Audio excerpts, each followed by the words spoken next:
Imagine showing up to a championship game. The stadium's packed, cameras are rolling, and one team just doesn't come out of the locker room. What happens next? Does the other team win automatically? Does everyone just go home? Does someone get banned forever? The answer involves forfeits, fines, legal battles, and in some cases, entire leagues nearly collapsing. And I'm going to break all of it down in under 2 minutes. Every professional sports league has the same starting point. You signed up to play, you show up and play. Simple.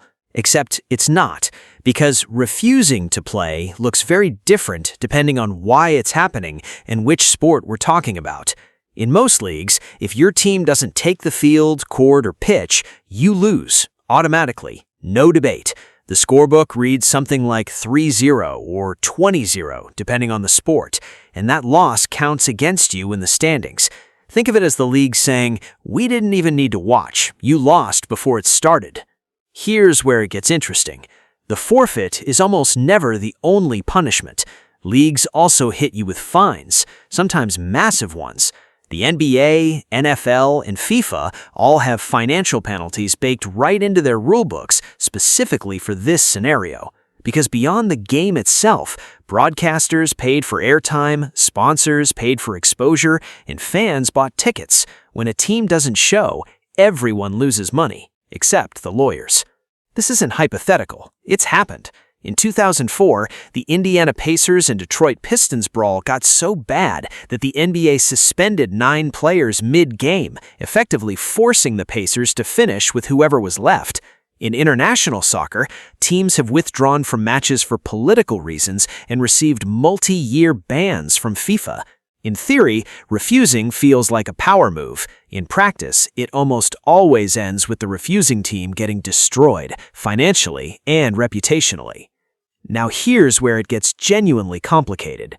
Some teams have tried to refuse a game and then sue the league, arguing the conditions were unsafe or the scheduling was unfair. Courts have occasionally sided with them. Occasionally. More often, judges look at the contract the team signed, point to the clause that says you play when scheduled, and close the case in about 45 minutes. What if it's not one team? What if it's everyone? Player strikes are the nuclear version of this. In 1994, MLB players refused to play, and the entire World Series was canceled. The whole thing. Gone.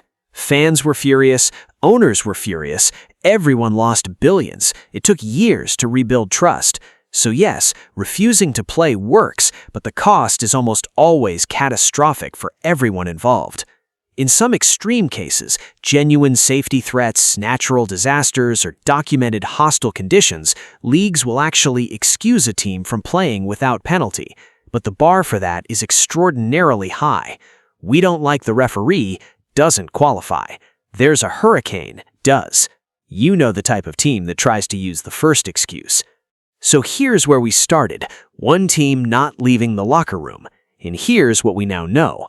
The league takes the win back instantly, hands out fines, potentially bans people, and if there's a contract violation involved, adds a lawsuit on top. The one-sentence version, refusing to play, is almost always more painful than just playing and losing. Which raises a real question. With player safety concerns growing in every sport and athletes having more power than ever, are we actually getting closer to seeing a major team refuse to play and force a league to change its rules? I think we're closer than most people realize. If you want more breakdowns like this one, subscribe. New video dropping soon.